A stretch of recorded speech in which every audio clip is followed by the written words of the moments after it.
Hi there. So, as you know, last week we started off with phonetics. And phonetics and phonology go hand in hand. There really is a lot of overlap. So we did see some discussion of phonology last week, and this week we're getting it more into phonology, but we still are dealing a little bit with phonetics because they really can't be separated. So I've got a quiz for you on phonology, but I really wanted to start off by showing you something I have on the home page, and that is this really short, it's only about 2 minutes, but there's this guy on here who is just explaining the difference, and he does a really good job. It's not technical, it's actually kind of a little bit humorous, so I think you're gonna like it, so definitely check that out. And he just does a really good job of explaining what it is, and he uses some great examples. So do check that out. Okay, now I also want to show you the assignments this week and take you into the assignments because I think that is going to make this a little more clear as well, so you can kind of understand what we're doing. So let's go ahead and go into it.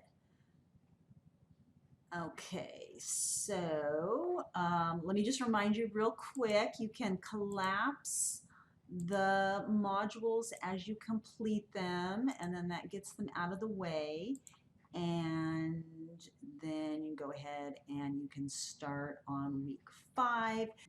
So as you can see this week, again, we don't have a discussion. We're just getting into the material. Next week, we will have a discussion when we switch to a different topic.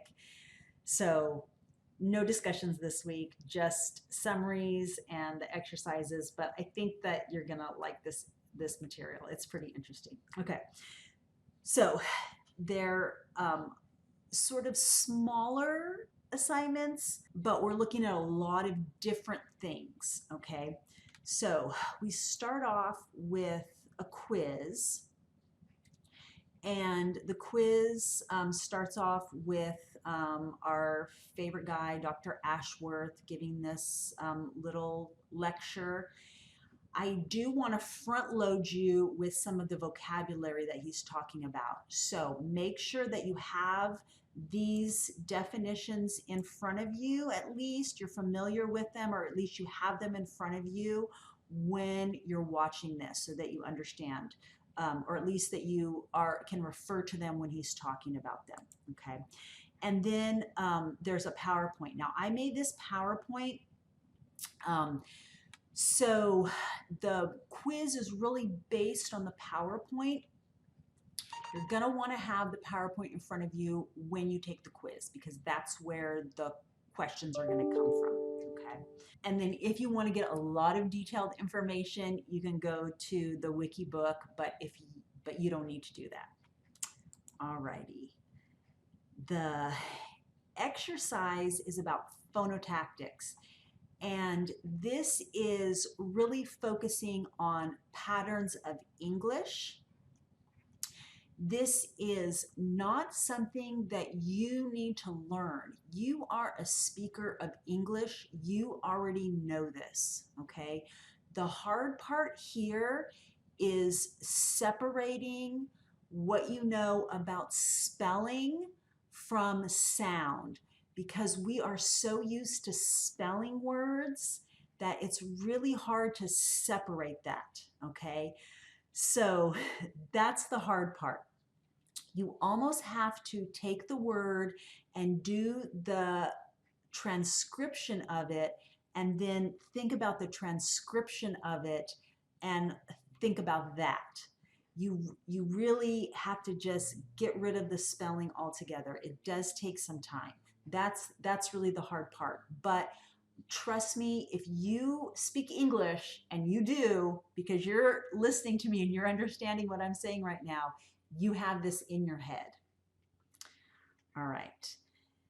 This would be, if you're confused about this would be a really good thing to go to either the Past Center about, they can help you with this, or drop into my office hours next week to ask me about. I can definitely help you with this.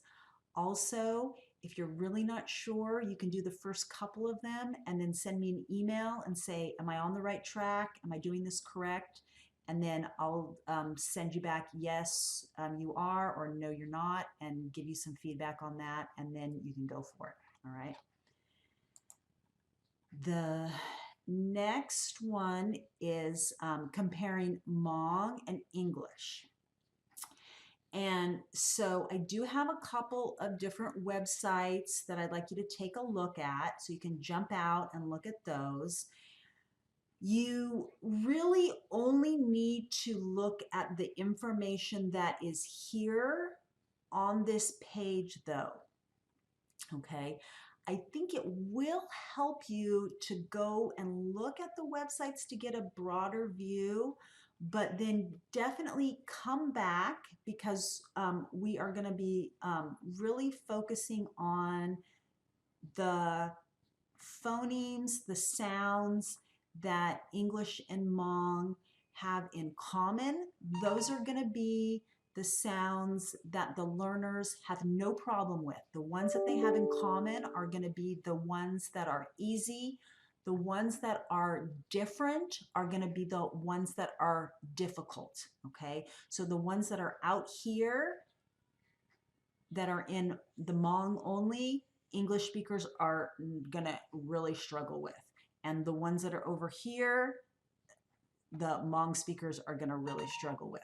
Okay, so that's the key to this. Okay, next, Spanish. What we're focusing on here are the vowels for Spanish. Now, one of the reasons why this one is a little tricky is because so many of you are very familiar with Spanish. Either you took it in high school or you actually are very bilingual, and so you have these two languages in your head and it's hard to kind of separate. So really pay attention to the tutorial videos and how they are explaining them. Try to separate yourself from kind of what you already know and get into the position of being a language learner who's taking the information in. I think that will help you a little bit. Okay, so what we want to do is just really describe the differences. And so you've got these two nice videos from these two friendly instructors who are teaching language learners how to speak Spanish, and then this one is teaching them how to speak English. And so I really just want you to give me a summary, okay, in number one. In number two, there's really no right or wrong answer. We are going to get into this a little later in the semester. So I just want you to kind of start thinking about this right now. Just kind of, you know, you have some information because you at one time attempted to learn a second language at some point in time. Everyone did, whether you were successful or not. So, you know, use what you know, but don't get too hung up on, you know, coming up with the exact right answer or trying to find it or looking it up. Okay, so I just really want to know what you think here.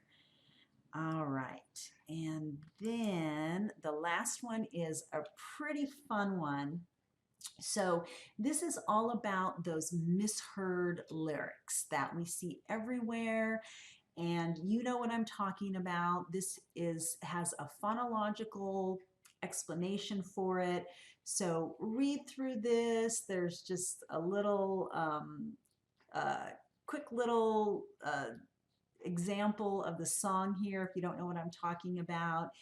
And then I just want you to explain it in phonological terms. Again, this would be something that the Past Center can help you with if you're really confused, or jump into my office hours next week or send me an email. Maybe, you know, do the first one and say, am I on the right track or not? And I can definitely give you some feedback on that. Okay. So this week, we're really getting into some details with some different languages, including English, and looking at the phonology of those languages and what the speakers actually know and what's going on in their brains. and it's really interesting and really exciting. This is going to be our last week that we're looking at phonetics and phonology. Next week, we're going to switch to a completely different topic. Of course, sounds are going to come up, in the different topics that we cover as we go on, but we're kind of leaving this area and we're going to switch to something else next week. So just letting you know that. Okay, let me know if you have any questions or any problems with anything. I'll be around this weekend and I'll be talking to you later. All right, bye-bye.